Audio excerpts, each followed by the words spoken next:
ሩታን ነው የምወደው፣ ሩታን ነው የማፈቅራት፣ ከልጄ ጋር ነው መኖር የምፈልገው።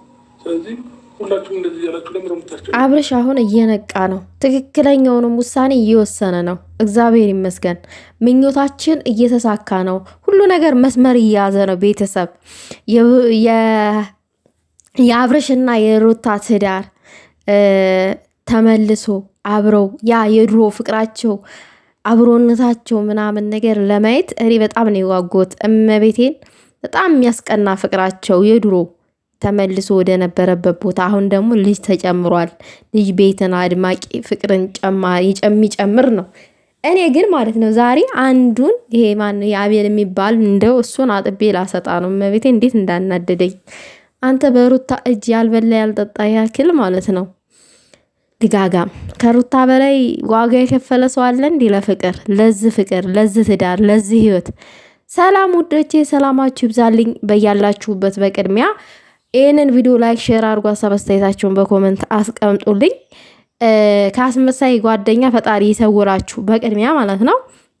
የፍሬም ልፋት ሁሉም ዋጋ እያገኘ ነው። ለዚህ ትዳር መመለስ፣ ለዚህ ቤት እንደገና አሌለ ለዚህ ፍቅር አብርሽና ለሩታ ፍቅር ሞር ዋጋ የከፈለው ኤፍሬም ነው።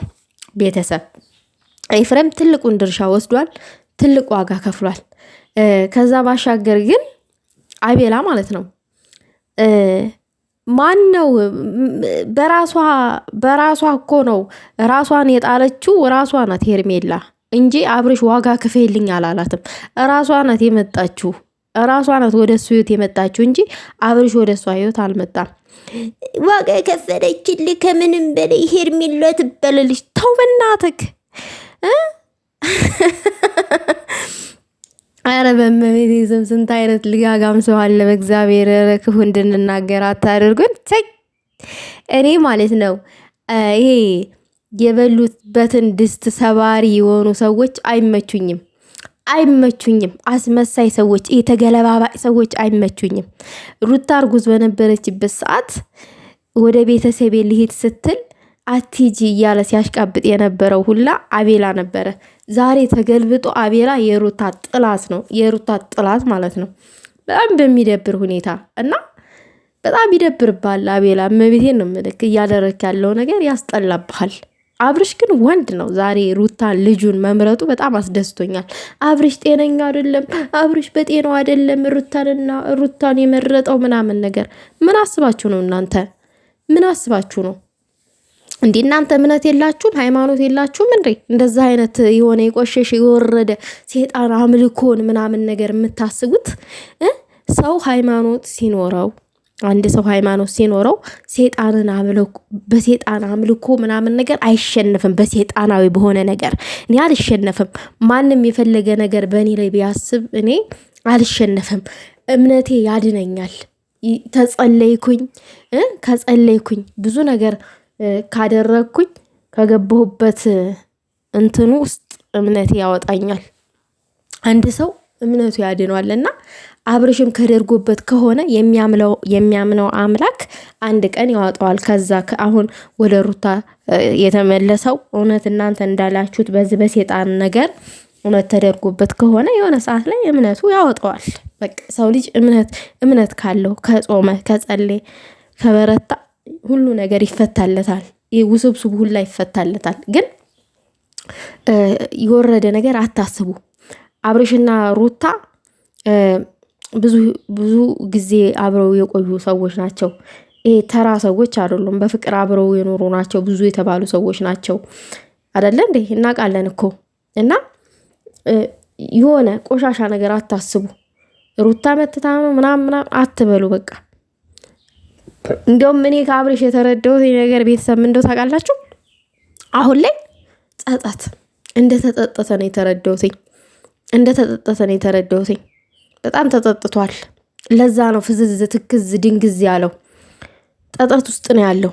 ከጠጠት ውስጥ ሲወጣ ራሱ እኔ እንጃ ሩታን በስነ ስርዓት በፊት ፍቅር እንደሚሰጣት እንደሚንከባከባት በሚዲያ ላይ እኮ እሱ አንድ ቀን ሩታን ለድራማም ቢሆን ዝቅ አድርጎ ያቅም አሳልፎም ሰጥቶ ያቅም።